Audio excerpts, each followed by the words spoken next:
எல்லோருக்கும் வணக்கம். இனிய புத்தாண்டு நல்வாழ்த்துக்கள். நம்ம இன்றைக்கி பார்க்க போகிறது வந்து ஒரு சூப்பரான மட்டன் பிரியாணியும் ஒரு சூப்பரான கேசரி நம்ம பார்க்க போகிறோங்க. இது ரெண்டுமே பார்த்திங்கன்னா ரொம்ப ஈஸியாக நம்ம வீட்டில் செஞ்சிடலாம். எந்த வித எக்ஸ்ட்ரா மசாலா எதுவுமே சேர்க்காமலே சூப்பராக ஒரு பிரியாணியும் நமக்கு ஹோட்டலில் கிடைக்கிற மாதிரியே ஒரு கேசரி நம்ம வந்து சாஃப்டாக எப்படி செய்யலான்னு சொல்லியிருக்கேன். கண்டிப்பாக நீங்கள் முழுமையாக பாருங்கள். இப்போ வாங்க நம்ம வீடியோக்குள்ளே போகலாம். ஃபஸ்ட்டு நம்ம செய்ய போகிறது வந்து ரவா கேசரி. இதுக்கு நான் வந்து ஒரு கடாய் எடுத்துக்கிறேன். அதில் பார்த்திங்கன்னா நான் வந்து நெய்யும் எண்ணெயும் ரெண்டுமே கலந்து வச்சுருக்கேங்க. அதாவது 3 டேபிள் ஸ்பூன் நெய்யினா ஒரு 4 டேபிள் ஸ்பூன் எண்ணெய் சேர்த்துக்கோங்க.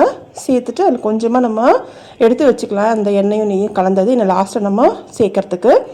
இதில் முந்திரியும் திராட்சையும் நம்ம வறுத்து எடுத்துக்கலாம். முந்திரி திராட்சைன்னும் போது உங்களோட ஆப்ஷன் தான். நிறைய போட்டுக்கலாம், இல்லை கம்மியாக போட்டுக்கலாம், எப்படி வேணால் நம்ம போட்டுக்கலாங்க. இல்லை முந்திரியை சின்ன சின்னதாக உடச்சி கூட நம்ம போட்டுக்கலாம். இது மாதிரி முந்திரி திராட்சை நம்ம வறுத்து ஃபஸ்ட்டு எடுத்து வச்சிடலாம். எடுத்து வச்சுட்டு இதே எண்ணெயில் நம்ம வந்து ரவையை வறுக்க போகிறோம். எப்போவுமே நீங்கள் வந்து கேசரி செய்யும் போது ரவை வறுத்துட்டு செய்யும் போது இன்னும் நமக்கு சாஃப்டாக இருக்கும், நல்லாவும் இருக்கும். அதே நெய்யில் நான் வந்து ஒரு 1.25 கப்பு ரவை எடுத்திருக்கேன். அதாவது கேசரிக்கு செய்கிற ரவை நம்ம எடுத்துக்கலாம். நீங்கள் இந்த வந்து நம்ம சம்பா கோதுமை ரவை இருக்குது பார்த்திங்களா, அதில் கூட நம்ம செய்யலாம். அதுவும் நமக்கு ரொம்ப ஹெல்த்தி, நல்லாவும் இருக்கும். நான் வந்து வெள்ளை கலர் ரவை இருக்குல்ல, அதை நான் எடுத்திருக்கேன். நான் வந்து ஒரு 1.25 கப் எடுத்திருக்கேன். உங்களுக்கு நீங்கள் எந்த கப்பில் நீங்கள் எடுக்கிறீங்களோ அதே கப்பில் நீங்கள் தண்ணி, சர்க்கரை எல்லாமே நம்ம கலந்துக்கலாம். நான் பார்த்திங்கன்னா இந்த ரவை வந்து வறுக்கும் போதே தண்ணியை கொதிக்க வச்சுட்டு, அதை 1.25 கப் எடுத்துருக்கோம் இல்லையா, அதாவது ஒரு கப்புக்கு 2 கப் தண்ணி சேர்த்தோம்னா நல்லாவே இலகி வரும். அதனால நான் வந்து 2.25 வந்து தண்ணி வச்சுருக்கேன். இப்போ நம்ம கலர்லாம் எதுவும் சேர்க்க போகிறதில்ல. அதுக்கு நம்ம என்ன பண்ண போகிறோன்னா, நெய்யிலே நம்ம கொஞ்சமாக மஞ்சத்தூள் போட்டு நல்லா நம்ம அதை வதக்கிக்கலாம். இது மாதிரி நல்லா அது அந்த நெய்யிலே நம்ம இந்த மஞ்சத்தூள் நல்லா பொரிஞ்சு வரும்போது நமக்கு அந்த மஞ்சத்தூள் வாசனைலாம் எதுவுமே வராது. நமக்கு நல்ல ஒரு எல்லோ கலர் கிடைக்குங்க. இப்போ நம்ம இதை சேர்த்துட்டு நல்லா கலந்துக்கிட்டோன்னா நமக்கு கலர் வந்து சூப்பராக கிடச்சிரும். இதிலே நீங்கள் வந்து பைனாப்பிள் இருந்தாலும் சின்ன சின்னதாக கட் பண்ணி போட்டுக்கலாம். இன்னும் நம்ம சூப்பர் டேஸ்ட்டாக இருக்கும். எசன்ஸ் சேர்க்கறதுக்கு பதில் நீங்கள் பைனாப்பிளை சின்ன சின்ன கட் பண்ணி போட்டிங்கன்னா கல்யாண வீட்டில் கிடைக்கிற அதே நமக்கு ஃப்ளேவர் கிடைக்குங்க. இப்போ நான் வந்து அந்த கொதிக்க வைக்கிற தண்ணி இருந்தது இல்லையா, அது எல்லாத்தையுமே பொறுமையாக சேர்த்துட்டு நல்லா கலந்துக்கலாம். அடுப்பு பார்த்திங்கன்னா நமக்கு சிம்மில் வச்சுக்கோங்க. சிம்மில் வச்சுட்டு இது மாதிரி கலந்து விட்டுக்கிட்டே இருங்க. அது வந்து நல்லா வந்து இறுகி வரும். நம்ம அப்படியே கலந்து விட்டுக்கிட்டே இருக்கலாம். ரவை பார்த்திங்கன்னா நம்ம வறுத்துட்டோம் இல்லையா, அதனால் சீக்கிரமாகவே வெந்துடும். இதே மாதிரி கலந்து விட்டுக்கிட்டே இருங்க.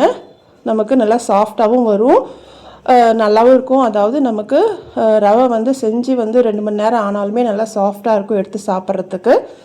இப்போ பார்த்திங்கன்னா நல்லாவே நமக்கு ரவை நல்லா வெந்து வந்துடுச்சு. இதே நமக்கு போதுமானதாக இருக்கும். இந்த சமயத்தில் வந்து கொஞ்சமாக ஏலக்காய் பவுடரும் சேர்த்துக்கலாம். சேர்த்துட்டு நல்லா ஒரு தடவை கலந்து விட்டுட்டு, இதுக்கு பார்த்திங்கன்னா சர்க்கரை நான் வந்து 1 கப் எடுத்திருக்கேன். அதாவது நீங்கள் 1.25 கப் நம்ம ரவை போட்டோம் இல்லையா, நான் 1 கப் தான் எடுத்திருக்கேன். நீங்கள் வந்து 1.25 இல்லை 1.5 கப்பு கூட போடலாம். நல்லா ஒரு இனிப்பாக இருக்கும். எங்கள் வீட்டில் கொஞ்சம் சர்க்கரை வந்து கம்மியாக சாப்பிட்றதால நான் 1 கப் எடுத்திருக்கேங்க. இதே நமக்கு கரெக்டாக இருக்கும், ஓவர் டூவாக இருக்காது.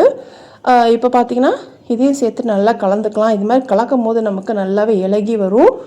நீங்கள் எதுவும் பயப்பட வேணாம், நமக்கு இலகி தான் வரும். அடுப்பு பார்த்திங்கன்னா நம்ம வந்து மீடியம் டு சிம்மில் வச்சுக்கலாம். நல்ல இலகி வந்துடுச்சு பாருங்கள். அவ்வளோதான், நமக்கு நிமிஷத்தில் வந்து ரவா கேசரி சூப்பராக செஞ்சிடலாங்க.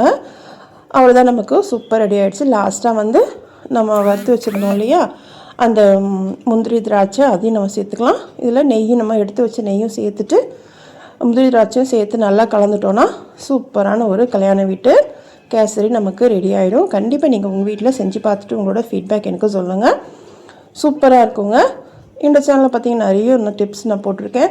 அதாவது என்னோடய ஃபஸ்ட் சேனலில் டிப்ஸ் போட்டிருக்கேன். இந்த சேனலில் வந்து குக்கிங் போட்டிருக்கேங்க. கண்டிப்பாக நீங்கள் எல்லாத்தையுமே விசிட் பண்ணி பாருங்கள். நமக்கு அடியில் ஒட்டாமல் வந்திருக்கு. இப்போ நம்ம கரண்டியில் எடுத்து போட்டாலுமே நமக்கு அழகாக போய் விழும். சூப்பராக நமக்கு ரெடி ஆகிடுச்சு. சுட சுட சாப்பிடும் போது அருமையாக இருக்கும். கண்டிப்பாக உங்கள் வீட்டில் செஞ்சு பார்த்துட்டு உங்களோட ஃபீட்பேக் எனக்கு சொல்லுங்கள். நெக்ஸ்ட்டு பார்த்திங்கன்னா ஒரு சூப்பரான மட்டன் பிரியாணி பண்ணலாம். இது பார்த்திங்கன்னா கல்யாண வீட்லேயோ இல்லைனா வந்து ஏதோ ஃபங்க்ஷனில் தான் பிரியாணி நல்லா இருக்கும்னு இல்லைங்க, வீட்டிலே நம்ம கல்யாண வீட்டில் செய்கிற மாதிரி சூப்பர் டேஸ்ட்டாக நம்ம பண்ணலாம். சிம்பிளாக வந்து இன்க்ரீடியன்ட் போட்டு சூப்பராக பண்ணாங்க. அதுக்கு நான் வந்து குக்கரில் தான் எடுத்திருக்கேன். ஃபஸ்ட்டு நான் மட்டன் வந்து இஞ்சி பூண்டு பேஸ்ட்டு போட்டு மஞ்சத்தூள் போட்டு வேக வச்சு எடுத்து வச்சுட்டேங்க. இப்போ நம்ம குக்கரில் தான் செய்ய போகிறோம். அதுக்கு நான் வந்து ஒரு 3 டேபிள் ஸ்பூன் எண்ணெயும் கொஞ்சமாக நெய்யும் சேர்த்துக்கோங்க. நெய் சேர்க்கும் போது நமக்கு அந்த வந்து பிரியாணி பார்த்திங்கன்னா நல்ல ஒரு மாதிரி இழுன்ட்டு ஒரு மாதிரி நல்லாயிருக்கும். நீங்கள் எண்ணெய் ஒண்டி சேர்க்கும் போது அந்த டேஸ்ட் நமக்கு கிடைக்காது. கொஞ்சமாக நம்ம நெய் சேர்த்தா தாங்க நமக்கு அந்த ஒரு மாதிரி வழுவழுப்பு தன்மை இருக்கும். அதுக்கு தான் நெய் சேர்க்கறது. சேர்த்துட்டு இதில் சோம்பு, பட்டை, லவங்கம், ஏலக்காய், பிரியாணி இலை இருந்தாலும் நீங்கள் சேர்த்துக்கோங்க. சேர்த்துட்டு நான் ஒரு 3 வெங்காயத்தை நீல வாக்கில் கட் பண்ணி சேர்த்துக்கிறேங்க. வெங்காயம் நிறைய இருந்துச்சுன்னா நமக்கு நல்லாயிருக்கும். வெங்காயம் பார்த்திங்கன்னா நல்லா வதங்கி வரட்டும். நல்லா வதங்கி வந்ததும் நம்ம நெக்ஸ்ட் என்னென்னு சேர்க்கலான்னு பார்க்கலாம். வெங்காயம் பார்த்திங்கன்னா நல்லா வதங்கி வருது. இப்போது இந்த சமயத்தில் நான் உப்பு சேர்த்துக்கிறேன். உப்பு சேர்த்துட்டு கொஞ்சமாக மஞ்சத்தூள். உங்களுக்கு மஞ்சத்தூள் வேண்டான்னா உங்களுக்கு ஆப்ஷன் தான். நான் வந்து மஞ்சத்தூள் கொஞ்சமாக சேர்த்துருக்கேன். மஞ்சத்தூள் வந்து சேர்க்காமல் செய்யும் போது நல்லா தான் இருக்கும். நான் லைட்டாக மஞ்சத்தூள் சேர்த்துருக்கேங்க. சேர்த்துட்டு நல்லா நம்ம கலந்து விட்டுக்கலாம். எப்போவுமே பிரியாணியில் மஞ்சத்தூள் சேர்க்காமல் இருந்தால் நல்லா தான் இருக்கும். ஆனால் எங்கள் வீட்டில் நாங்கள் கொஞ்சம் சேர்த்துக்கிறதுனால சேர்த்துருக்கோம். இது பார்த்திங்கன்னா இஞ்சி பூண்டு பேஸ்ட்டு, கொஞ்சமாக பச்சை மிளகாய், கொஞ்சமாக புதினா சேர்த்து நான் அரைச்சிருக்கேங்க. அரைச்சிட்டு நம்ம சேர்க்கும் போது ஃப்ளேவர் நல்லாயிருக்கும். ஒரு 2 தக்காளியை நான் வந்து சேர்த்துக்கிறேன். இது பார்த்திங்கன்னா நமக்கு பெங்களூர் தக்காளி, அதனால் வந்து நான் 2 தக்காளி சேர்க்குறேன். நாட்டு தக்காளின்னும் போது தயிர் ஊற்றுவீங்க அப்படின்னா தக்காளி பார்த்து செய்யுங்கன்னு, தக்காளி புளிப்பும் நமக்கு இருக்கும் இல்லையா, அதனால். இது பெங்களூர் தக்காளின்றதுனால நான் வந்து 2 தக்காளி சேர்த்துருக்கேன். சேர்த்துட்டு இது மிளகாத்தூள் நான் சேர்க்க போகிறேன். நான் வந்து வீட்டில் அரைச்ச மிளகாத்தூள் தான் சேர்க்குறேன். நீங்கள் வெறும் மிளகாத்தூள் இருந்தாலும் நீங்கள் சேர்த்துக்கலாம். வெறும் மிளகாத்தூள் வந்து ஒரு 2 ஸ்பூன் சேர்த்துக்கோங்க. நான் வந்து தனியாக மிளகாய் சேர்த்து அரைச்சி நான் சேர்த்துருக்கேன். நீங்கள் வந்து வெறும் மிளகாத்தூள் இருந்துச்சுன்னா 2 ஸ்பூன் சேர்த்துக்கோங்க. சின்ன ஸ்பூனில் 2 ஸ்பூன் சேர்த்துக்கோங்க. சேர்த்துட்டு நம்ம நல்லா கலந்து விட்டுக்கலாம். இதில் பார்த்திங்கன்னா ஒரு ஸ்பூன், அதாவது 2 ஸ்பூன் வரும். நான் ஒரு பெரிய ஸ்பூனில் போட்டதால் தயிர் கொஞ்சம் அதிகமாக தெரியுது. நான் 2 ஸ்பூன் அதாவது எடுத்துக்கோங்க. 2 ஸ்பூன் தயிர் போட்டு நல்லா நம்ம இது மாதிரி கலந்துக்கலாம். நல்லா கலந்துட்டு பார்த்திங்கனாலே தெரியும், நல்லா நமக்கு கிரேவி சூப்பராக இருக்குது.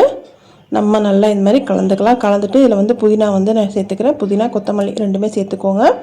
சேர்த்துட்டு நம்ம கலந்து விட்டுக்கலாம். கலந்துட்டு இப்போ பார்த்திங்கன்னா வந்து இந்த சமயத்தில் டேஸ்ட்டெல்லாம் பார்த்துக்கோங்க. உப்புலாம் நம்ம லாஸ்ட்டாக கூட நம்ம போட்டுக்கலாம் தேவைன்னா. பார்த்துட்டு நான் வந்து வேக வச்ச மட்டன் பீஸை சேர்த்துக்கிறேன்.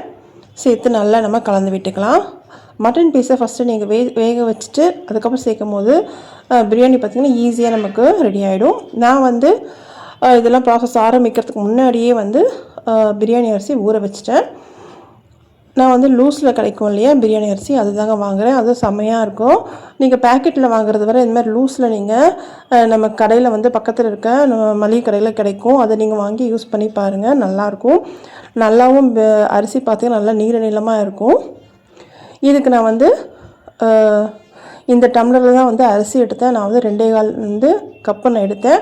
அதுக்கேற்ற மாதிரி நம்ம தண்ணி சேர்த்துக்கலாம். அதாவது 1 கப் அரிசிக்கு வந்து 1.5 நம்ம தண்ணி சேர்ப்போம் இல்லையா, அதுக்கேற்ற மாதிரி நீங்கள் கணக்கு பண்ணி நீங்கள் எத்தனை ஆழாக்கு நீங்கள் எடுக்கிறீங்களோ அதுக்கேற்ற மாதிரி நீங்கள் சேர்த்துக்கோங்க. அதாவது நீங்கள் எந்த கப்பில் எடுக்கிறீங்களோ அதே கப்பில் நீங்கள் தண்ணி சேர்த்துக்கோங்க, கரெக்டாக இருக்கும்.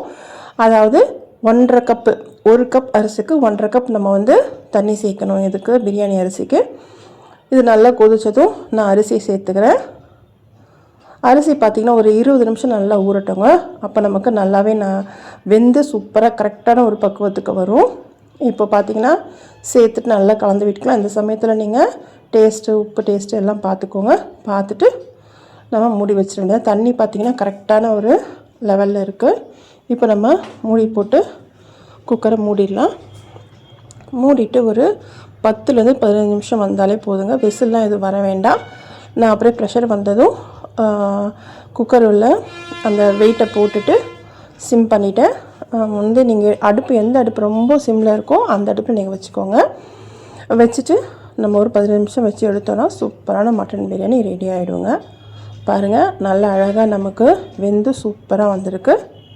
இது மஞ்சத்தூள் போட்டதால் உங்களுக்கு கலர் கொஞ்சம் மஞ்சளாக இருக்குது. நீங்கள் மஞ்சத்தூள் போடாமல் யூஸ் பண்ணும் போது நல்லாவே இருக்கும். அவ்வளோதான், சூப்பரான ஒரு மட்டன் பிரியாணி ரெடி ஆகிடுச்சு. கண்டிப்பாக உங்கள் வீட்டில் இந்த சண்டே செஞ்சு பாருங்கள். இந்த கல்யாண வீட்டு கேசரியும் செஞ்சு பாருங்கள், சூப்பராக இருக்கும். இன்னொரு நல்ல வீடியோவில் பார்க்கலாம். தேங்க்ஸ் ஃபார் வாட்சிங்.